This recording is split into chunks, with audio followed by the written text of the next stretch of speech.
Students, welcome back to my channel study with Mansi Mittal.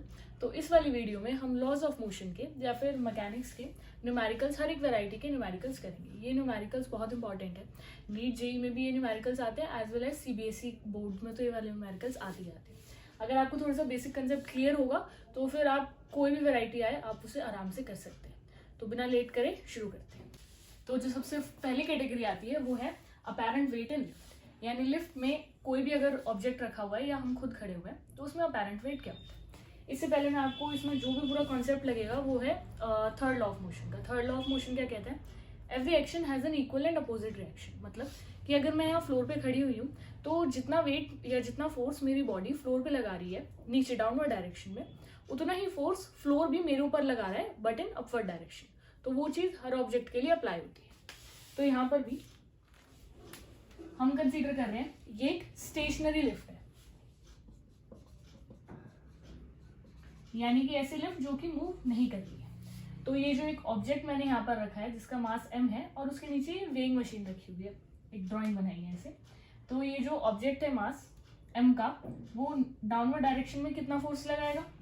Equal to its weight mg। और इतना ही force floor जिसके ऊपर ये रखा हुआ है वो भी इसके अपवर्ड डायरेक्शन में लगाएगा, जिसे हम रिप्रेजेंट करते हैं m से यानी नॉर्मल से, या फिर r से भी करते हैं कुछ बुक्स में, जिसका मतलब होता है रिएक्शन फोर्स। तो आप उन दोनों में से कोई भी चीज से रिप्रेजेंट कर सकते हैं, ठीक है। तो ये बात करी मैंने जनरली। अब क्या होगा, हम लोग कंसीडर करते हैं हमेशा एक एक्सिस। लेट से हमने ये एक्स एक्सिस कंसीडर करी है, तो जितने भी इस एक्सिस के ऊपर के फोर्स होंगे they must be equal to the forces which are present below this axis. ऊपर क्या फोर्स लग रहा है r, वो इक्वल है नीचे क्या फोर्स लग रहा है mg के। mg क्या है? इसका एक्चुअल वेट। और r क्या है? रिएक्शन, यानी जो उसके नीचे वेइंग मशीन रखी हुई है उसने क्या रिएक्शनल फोर्स दिया, वो है हमारा अपैरेंट वेट। तो इसका मतलब ये हुआ कि अगर आप या फिर कोई भी ऑब्जेक्ट स्टेशनरी लिफ्ट में है तो उसका अपैरेंट वेट उसके एक्चुअल वेट के इक्वल होगा। जो सेकंड केस है वो ये है कि lift is moving upwards with an acceleration, यानी लिफ्ट अब ऊपर जा रही है किसी एक्सेलरेशन a के साथ। तो अब इसमें फोर्सेस देख लेते हैं। ये फोर्स सेम रहेगा जो वो नीचे की डायरेक्शन में लगा रहा है mg, इसका रिएक्शनल फोर्स ऊपर की डायरेक्शन में आ रहा है। अब क्या है, ऊपर की डायरेक्शन में जा रहा है एक्सेलरेशन a के साथ। ऐसे केसेस में क्या होता है, जब भी कोई एक्सटर्नल एक्सेलरेशन या एक्सटर्नल फोर्स, एक्सटर्नल एक्सेलरेशन ही कहते हैं, एक्सटर्नल एक्सेलरेशन अप्लाई हो रही होती है किसी भी ऑब्जेक्ट पे, तो उसका एक स्यूडो फोर्स उसकी अपोजिट डायरेक्शन में अप्लाई होता है अपने आप, ठीक है। वो भी अपने आप नहीं होता, वो भी आप देखें तो एक जो थर्ड लॉ है उसी की कॉन्सिक्वेंस है कि every action has an equal and opposite reaction. अगर ऊपर की डायरेक्शन में एक्सेलरेशन लग रहा है तो इसका स्यूडो फोर्स नीचे की डायरेक्शन में लगेगा। कितना? मास m, एक्सेलरेशन a। ये बात आपको क्लियर हुई? ये हर जगह एप्लीकेबल है, चाहे मतलब किसी भी डायरेक्शन में। ये हम वर्टिकल बात कर रहे हैं, ऊपर लग रहा है तो नीचे की तरफ उसका स्यूडो फोर्स लगेगा, बट ये हॉरिजॉन्टल प्लेन में भी एप्लीकेबल होता है। राइट हैंड साइड में कोई फोर्स लग रहा है एक्सटर्नल, तो लेफ्ट हैंड साइड में उसका स्यूडो फोर्स लगेगा। इसके भी हम आगे बात करेंगे। अगेन हमने एक्सिस ड्रॉ करी, ऊपर है r और नीचे दो फोर्सेज है mg प्लस mg।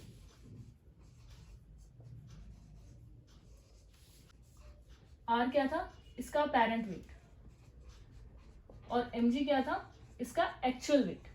तो अभी आप देख रहे हैं जो इसका अपैरेंट वेट है वो एक्चुअल वेट से थोड़ा ज्यादा है, क्योंकि उसमें जो ma वाला फैक्टर है वो ऐड होगा।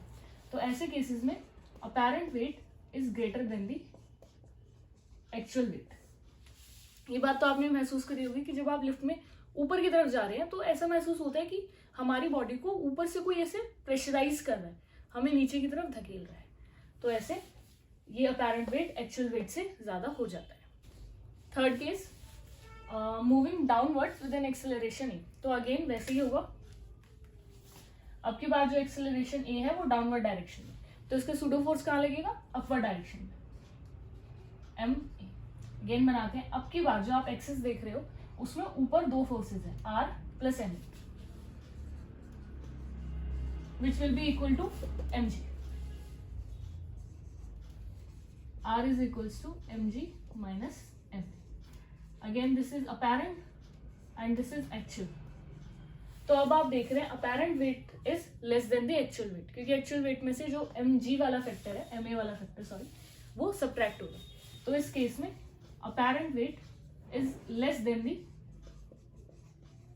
एक्चुअल वेट, यानी कि लिफ्ट में आपको थोड़ा सा लाइट फील होता है जब हम ऊपर से नीचे आ रहे होते हैं। Now the lift is moving up और down in either direction but with constant velocity. Constant velocity का मतलब क्या है, जो एक्सेलरेशन है वो जीरो है, यानी एक्सटर्नल एक्सेलरेशन जो कि जीरो है, ना ऊपर की डायरेक्शन में ना नीचे की डायरेक्शन में एक्सेलरेशन है। तो उसमें क्या होगा, क्योंकि एक्सेलरेशन नहीं है, कोई एक्सटर्नल फोर्स नहीं है, सूडो फोर्स भी नहीं होगा, उसमें सिंपली r जो है वो mg के इक्वल होगा, यानी apparent weight is again equal to the actual weight, similar to the first condition. तो अभी तक हमने जितने भी केसेस पढ़े हैं, अब उसकी नॉलेज जो हमने गेन करी है उसके बेसिस पे अब हम एक न्यूमेरिकल सॉल्व करने की कोशिश करते हैं, ठीक है। सो इसकी एक एक लाइन देखते हैं। The apparent weight of a man inside a lift moving up with certain acceleration is 900 Newton. पहले सिर्फ क्वेश्चन को इतना पढ़ते हैं। कोई एक लिफ्ट है जो ऊपर जा रही है विद सर्टेन एक्सेलरेशन। अब इसका डायग्राम बनाते हैं। डायग्राम बनाना बहुत इंपॉर्टेंट है और मार्क्स के लिए भी और आपके अंडरस्टैंडिंग के लिए भी। लेट्स से उसका मास m था, लिफ्ट ऊपर जा रही है, हमें क्या पता है, नीचे mg फोर्स लगेगा एंड ऊपर रिएक्टिव फोर्स या रिएक्शन फोर्स लगेगा, और लिफ्ट ऊपर की डायरेक्शन में जा रही है कुछ एक्सेलरेशन के साथ a, उसका सूडो फोर्स नीचे लगा ma, यानी कि r equals to mg plus ma। ठीक है, ये बात आई होप आपको क्लियर होगी। अब आगे बढ़ते हैं, और ये क्या बोला है, इसका जो वो है अपेरेंट वेट जो है वो 900 न्यूटन। अपेरेंट वेट यानी ये रिएक्शन 900 न्यूटन, तो वैल्यू पुट कर देते हैं, ठीक है। अब आगे बढ़ते हैं। When lift is coming down, अब नीचे जा रही है विथ सेम एक्सेलरेशन, उसी एक्सेलरेशन के साथ नीचे जा रही है। Apparent weight is 300 Newton. दूसरा डायग्राम बनाते हैं।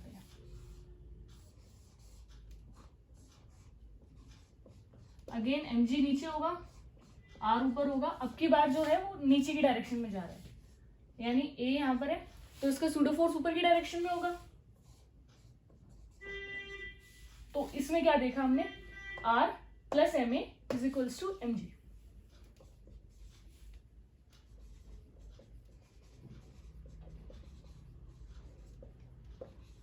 r is equals to mg minus ma। R मतलब रिएक्शन फोर्स, अपेरेंट वेट जो कि अब की बार 300 न्यूटन है। m अगर हम कॉमन ले g माइनस ए, यहां पर हम m कॉमन ले g प्लस ए। अब इन दोनों इक्वेशंस को सॉल्व कर लेते हैं। मैं यहाँ इक्वेशन 1 को ऐड करते हैं इक्वेशन 2 से, तो LHS से ऐड होगा एंड RHS से ऐड होगा। तो 900 पहले लिख लेते हैं, equation 1 plus equation 2। 900 plus 300 becomes 1200, मैं डायरेक्ट लिख देती हूँ। And this thing plus this thing, mg plus ma plus mg minus ma।